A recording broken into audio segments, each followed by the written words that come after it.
लगता है कि बीजेपी ने लोकसभा की तैयारी की है, लेकिन माननीय नरेंद्र मोदी जी का विजन है कि दलित, आदिवासी, ओबीसी और सभी वर्गों को न्याय देने की उनका मिशन है। जिस तरह छत्तीसगढ़ में विष्णुदेव साय को जो ट्राइबल समाज के हैं उनको वहां का मुख्यमंत्री बनाया है। मोहन यादव जी जो मतलब मध्य प्रदेश के ओबीसी समाज के नेता है, उनको वहां का मुख्यमंत्री बनाने का निर्णय हो चुका है।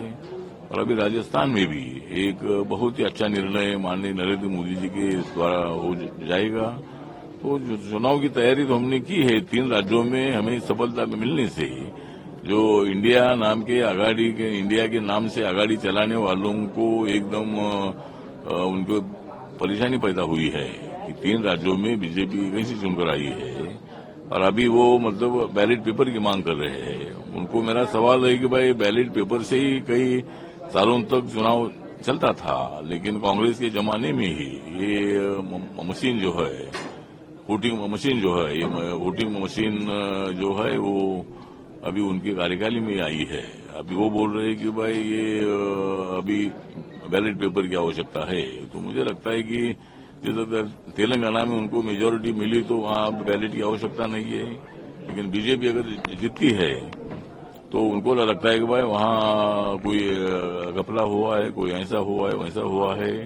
तो ये बात अच्छी नहीं है। मतलब बैलेट पेपर से काउंटिंग के लिए बहुत टाइम लगता था, इसीलिए ये ईजी जो सिस्टम है, ये सिस्टम अभी आई है।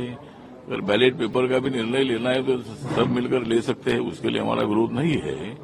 लेकिन बैलेट पेपर को नरेंद्र मोदी जी ने बंद नहीं किया था, ये कांग्रेस पार्टी ने बंद किया था। तो भविष्य में जो निर्णय लेना है वो ले, हम उसके लिए तैयार है। लेकिन हमारी तैयारी लोकसभा की चल रही है और लोकसभा के साथ जो 5 राज्यों के चुनाव होंगे विधानसभा के, उसकी भी तैयारी हमारी चल रही है और हम इस वक्त 350 से ज्यादा सीट जीतेंगे, ऐसा हमें पूरा विश्वास है। मुझे लगता है कि बीजेपी ने लोकसभा की तैयारी की है, लेकिन माननीय नरेंद्र मोदी जी का विजन है कि दलित, आदिवासी, ओबीसी और सभी वर्गों को न्याय देने की उनका मिशन है। जिस तरह छत्तीसगढ़ में विष्णुदेव साय को जो ट्राइबल समाज के हैं उनको वहां का मुख्यमंत्री बनाया है। मोहन यादव जी जो मतलब मध्य प्रदेश के ओबीसी समाज के नेता है, उनको वहां का मुख्यमंत्री बनाने का निर्णय हो चुका है। और अभी राजस्थान में भी एक बहुत ही अच्छा निर्णय माननीय नरेंद्र मोदी जी के द्वारा हो जाएगा।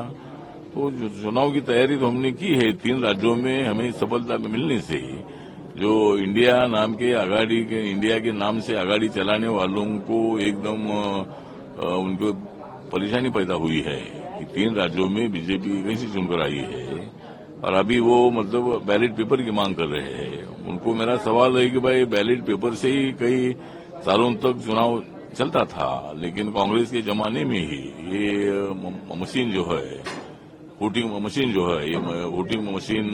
जो है वो अभी उनके कार्यकाल में आई है। अभी वो बोल रहे हैं कि भाई ये अभी बैलेट पेपर की आवश्यकता है। तो मुझे लगता है कि जैसे तेलंगाना में उनको मेजोरिटी मिली तो वहां बैलेट की आवश्यकता नहीं है, लेकिन बीजेपी अगर जीतती है तो उनको लगता है कि भाई वहां कोई घपला हुआ है, कोई ऐसा हुआ है, वैसा हुआ है। तो ये बात अच्छी नहीं है। मतलब बैलेट पेपर से काउंटिंग के लिए बहुत टाइम लगता था, इसीलिए ये ईजी जो सिस्टम है, ये सिस्टम अभी आई है। अगर बैलेट पेपर का भी निर्णय लेना है तो सब मिलकर ले सकते हैं, उसके लिए हमारा विरोध नहीं है। लेकिन बैलेट पेपर को नरेंद्र मोदी जी ने बंद नहीं किया था, ये कांग्रेस पार्टी ने बंद किया था। तो भविष्य में जो निर्णय लेना है वो ले, हम उसके लिए तैयार है। लेकिन हमारी तैयारी लोकसभा की चल रही है और लोकसभा के साथ जो 5 राज्यों के चुनाव होंगे विधानसभा के, उसकी भी तैयारी हमारी चल रही है और हम इस वक्त 350 से ज्यादा सीट जीतेंगे, ऐसा हमें पूरा विश्वास है।